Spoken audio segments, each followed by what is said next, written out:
All right, let me see if this thing is live. 1 second.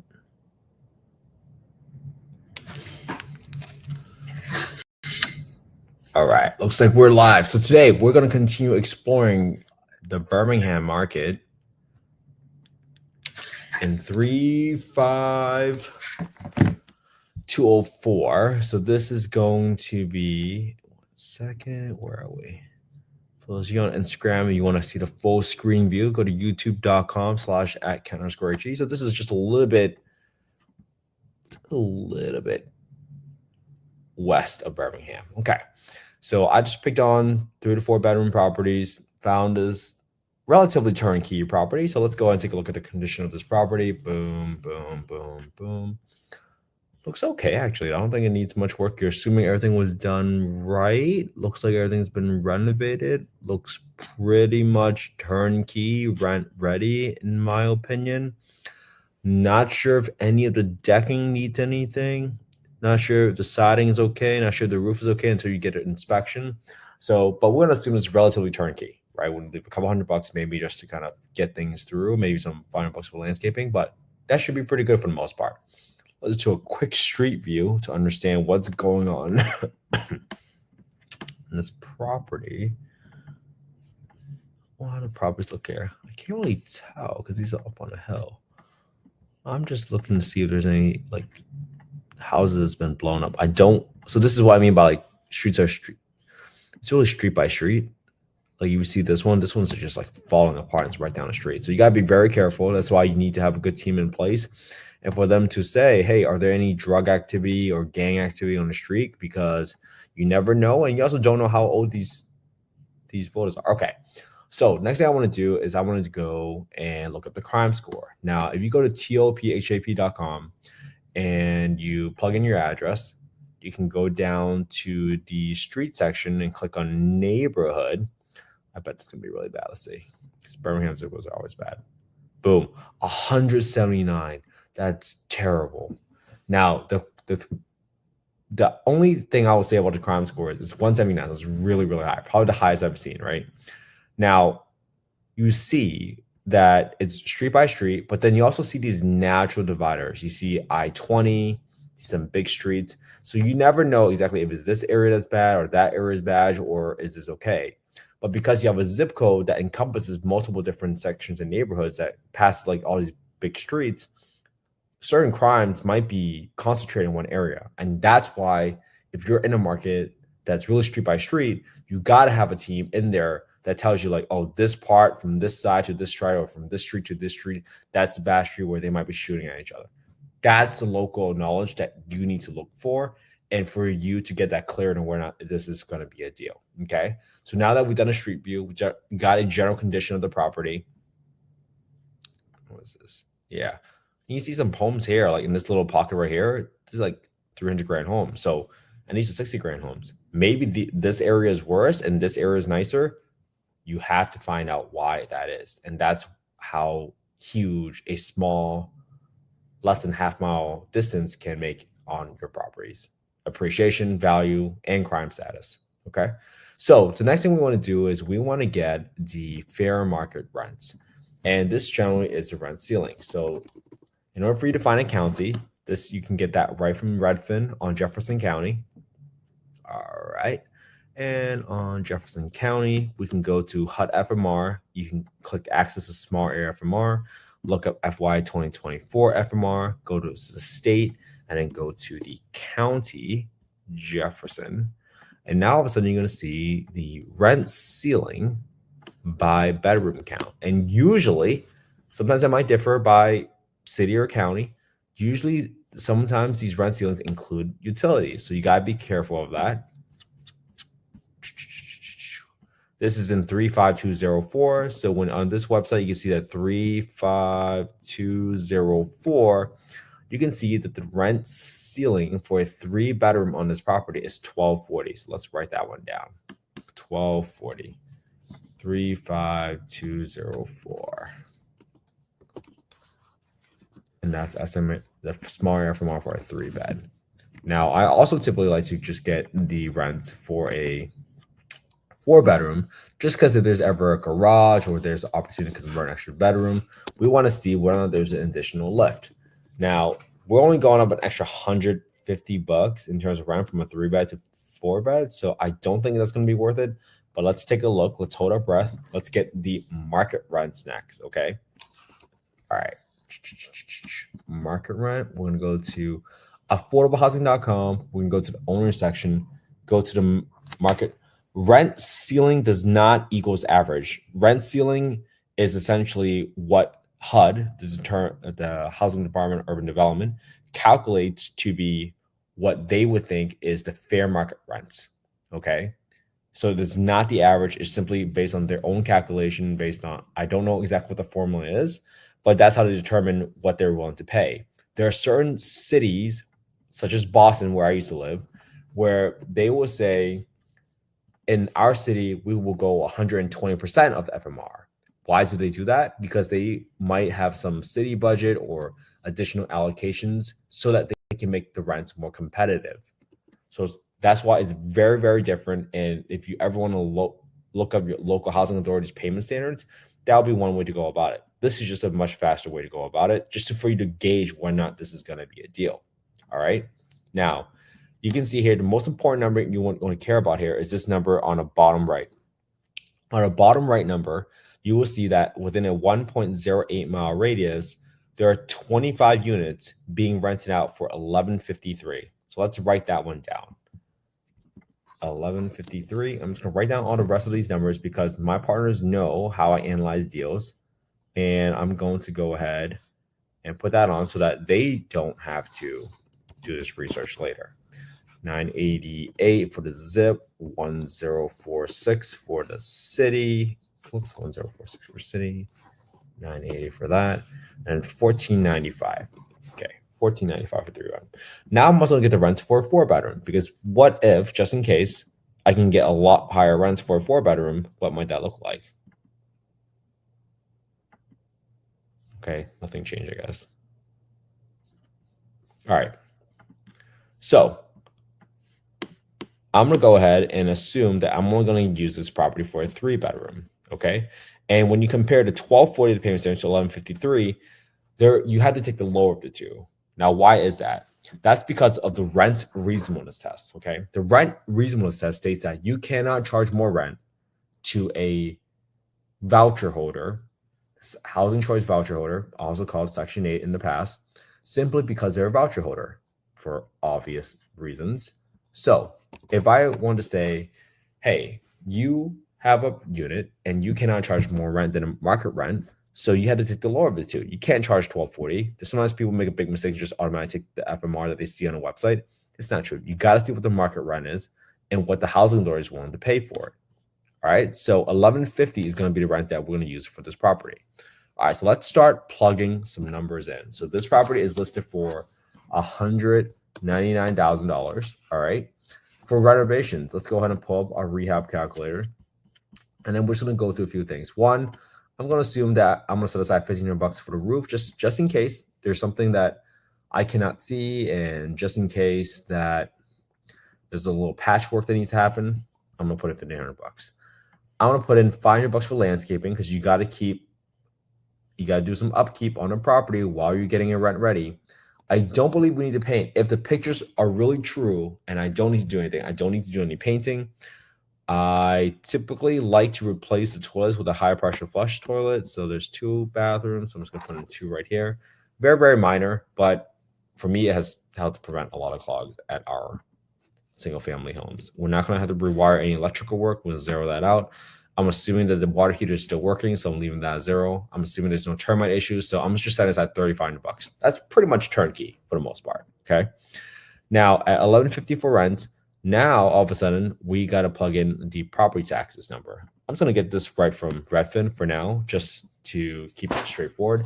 $52 for taxes, and insurance is $154. So I'm going to do equals 154 times 1.2. And by multiplying by 1.2, I'm adding a 20% premium to the property. Why am I doing that? Usually, if a Redfin gives you an insurance estimate, typically that's probably guesstimating that the property is being used as a primary residence. In order for you as a rental, you got to get a renter's insurance or a homeowner's policy. Sometimes they call it dwelling fire. For you to do that, typically it's more expensive, right? More liability. You're not living there as a prime residence. You might not be taking care of the home, blah, blah, blah. All these things that can happen, which causes them to charge more premium. So that's why I'm adding a 20% premium right here. Okay. Now I'm going to figure out my PITI. So when I go to my down payment, I'm going to assume right now I'm going to do equals my listing price times my down payment. And that gives me a 25% down of almost 200 grand. That's roughly 50K. All right. I don't have a secondary loan, so let me zero this out so you guys can see what's going on. Now, my finance amount is equals to my listing price, the sell, minus the down payment. And that gives me to a finance amount of roughly $149,250. Right now, I'm seeing interest rates between 7.75% to 8.25%. So I want to underwrite it a little bit more conservatively at 8.25%. 30-year term, and let's assume it's going to start. I'm going to use today's date so it doesn't mess with the calculator. All right. So 12 payments a year, easy enough. No other loans. We got 2.5% of closing costs. We got $3,500 of renovations. And then finally, our other expenses is going to be our war chest, which we call our maintenance and our CapEx. This is money you're setting aside every single month from your income and you're putting it aside, right? That money does not belong to you. No matter what, something needs you got to do some landscaping. No matter what, your roof is going to need to get replaced at some point. It's just a matter of time. Your water heater might break down. Your HVAC might get stolen. Your condenser might break. Blah, blah, blah. Like all this stuff will happen. So this money does not belong to you. This is why you got to be really careful when people talk about cash flow. You have to help them define what do they mean by cash flow and what is the true net number. Some people just define cash flow as, oh, I'm going to take my rent, $1,150, and I'm going to subtract it by my PITI, and that's it. That's not good enough, okay? Because this money does not belong to you. We typically are paying property management 10% in this area because you can self-manage if you want. But if you don't underwrite with property management in place, then you would be buying yourself a job, right? Why did we get into real estate? It's not to buy ourselves a job, right? We wanted the financial freedom, the freedom of time to spend with our families, the choice to do whatever we want. So if you don't underwrite with property management in place, you will never be able to get out of that job. So I always underwrite property management in place. And then finally, we have vacancy for 5% because someone eventually moves out of your home. All right. So for us, this property is shockingly not a deal because at $1,150 of rent for a $200,000 home, because of how high the PITI is, you are losing money. You're losing $496. Let me write this one down. So $1,150 for rent, and then you are losing $496 a month, and that's a negative 10.2%. And that was assuming a purchase price of $199,000 with a $3,500 recap. All right. The next thing I want to do is, okay, well, that's assuming 25% down and then a 8.25% interest rate. Now let's do a few scenarios, right? The first thing I'm going to do is keep all the scenarios the same, but I am going to modify the asking price, okay? Meaning if I go down, let's say to $80,000, will that make it a deal, quote unquote? Well, it depends on your criteria, right? 75 grand. Okay, great. So now I can see that at $75,000, this becomes a 10.1% cash and cash return. See how that just worked? So now all of a sudden, the whole point of this exercise is for you to figure out, hey, if I ever come across a deal in this area, how do I know that this is a deal? Again, this is not investment advice. I'm not soliciting any investments. I'm simply showing you the work that I do every day so that you know for this zip code in this area in Birmingham 35204, that is what it's going to take, right? 8.25. All right, so that's what we just did. That is how the factors differ.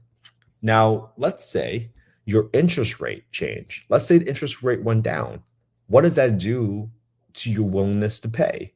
Meaning if the interest went down to, let's say, 6%, how much are you willing to pay for the property? Okay, if you obviously get 6%, what if you see how high this for cash and cash return jumped to? We're going to lower the asking price. I mean, we're going to increase the asking price to get it back to 10%. 95,000. Oops, sorry, I should went the other way. 85,000. I mean, there you go. 88. Boom. All right. See how this became 10%? I'm just using 10% as a benchmark. So because interest rate dropped to 6%, let's go here, 6%, we're still doing 25% down. Let's say $3,500. We're now willing to pay $88,000 because the cash and cash return is still 10%. Assuming everything else stay constant, we're now cash flowing $230 a month, using still $1,150 for rent. See how that just played out, guys, right? And let's just play one more scenario, right? So we just saw what happened when the interest rates went down. Why do I do this? Trav, can you explain your question a little bit more? I want to make sure I'm answering your question. I don't know what you were referring to. 6%. So now let's say, hey, you're super scared. You're like, oh no, what if I got an inspection? And now all of a sudden we found something behind a wall and it doubled. So let's say you even tripled the rehab because it was so low. Now all of a sudden, instead of a $3,500 rehab, you now went to $10,500. See what happened to the cash on cash return? It went down. So if that ever happened to you, you can now use this inspection report with a contractor bid to negotiate with the seller about, hey, since this happened, I can no longer pay $88,000 for it, even though I have 6% interest rate. I am now only willing to pay, let's lower this back now, 75 grand. Let's see, 78,000, 79,000. Perfect. 10%, 10.1. So now if the rehab doubled to 10,500, I am now willing. Good question. I'm going to answer that at the very end. $79,000. $270. And that's still 10%. But you see how all these terms just fluctuated, right? 6% still, 25% down. And you just went through all these scenarios. 1150 is still the same. And 3-bedroom. Okay. So now that we've went through all these terms, the reason I want to show all of you this is because now you understand what makes it a deal. And when you're able to attach a mathematical approach to it, you can now take emotions out of the decision making, right? At $199,000, that's not a deal. At $75,000, that would have been a deal, assuming everything else had stayed constant. Well, what if the interest rate dropped? What are you willing to pay for now? Well, if you drop from 8.25% to 6%, now all of a sudden instead of paying 75 grand, you're now willing to pay 88 grand. So as the economic situations change, you can now feel more confident in your ability to adapt because you understand how to adjust the levers in how you analyze a deal so that you can figure it out. Even if something goes wrong and you find something behind a wall and it costs triple as much, now you're saying, okay, I just don't want to pay $88,000 for this property. I'm now willing to pay $79,000, assuming everything else stay constant, right? So that's the reason I do this every single day. And that's primarily because I remember how scary it was when I first started. And I've been going live for 206 days in a row now. I have a conference. I'm still busy, but the skill I'm working on this year is the skill of not having excuses. I was on my 12-year dating anniversary with my wife, and I still went live. And she asked me the question, you want to work on an anniversary? And I said, well, if it helps inspire people to not have any excuses, I'm going to do it. And she was okay with it. And that's how great of a wife I have. And she's so supportive because the skill of not having excuses is so important. Because guess what? There's always going to be a reason why you don't do it, right? I'm traveling for 2 conferences in the past, and I still found time to go live every single day. It's midnight right now, but I want to make sure I count it towards my habit. When you create your habits, that determines the type of person you become. My original goal was to go live for 100 days. But now that the habit has been formed, it feels weird when I don't analyze a deal live every single day. And that's how you know a habit has been formed. And then on top of that, I remember how scary it was. And sometimes you're scared because you don't know what path to take. Well, I'm laying out one potential path, and that is just copying my homework. So today you can look at the same property I analyzed today using the same spreadsheet. Just DM me your email on Instagram at investwithkenhe, and my team will send the spreadsheet over to you. I've been very fortunate. I've been given that spreadsheet by other folks, and I just update and tweak it to meet what I do. And then you guys analyze your own deal. And then better yet, when you copy my homework, you can put it on your own YouTube channel, take the credit for it. And over the course of time, if you just copy all my homework, you have 206 videos on your YouTube channel. Might that give yourself a little bit more confidence that you know what you're doing? And if a partner ever asks you, hey, why do you think this is a deal? Well, you can show them your own YouTube channel and say, I know this is not a deal because I've looked at the past 206 days of deals and they were all not deals. Learning how to spot a deal, or better yet, how to spot what's not a deal, is going to save you tremendous amount of time, tremendous amount of heartache. And now all of a sudden, what did we just do for today? We now know in 35204, if I see a 3-bedroom turnkey property, I don't really want to pay more than $75,000 for that property because interest rates are 8.25%, right?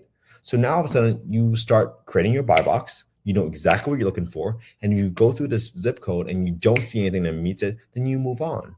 And that's how you avoid burnout. We have to understand that this is usually a game of outlasting everybody.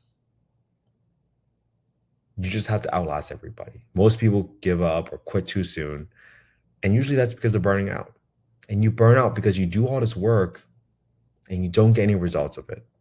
For those of you that want to buy 100 properties, you probably have to analyze at least 1,000 of them over the course of your career, whatever that might look like. And guess what? All it takes is just 18 minutes a day. 18 minutes a day, and you will be better at analyzing deals than 95% in America just by copying my homework.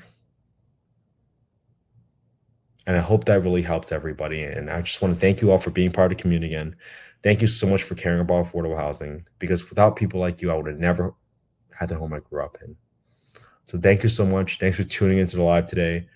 I will continue to do this. I'm going to do this again tomorrow, which would be Wednesday, because technically it's midnight right now. Technically it's Tuesday, so this counts towards it. So we find ways to execute, find ways to do it, and we find ways to not have excuses. So I'll be back here again tomorrow, and I will talk to you next time for day 207.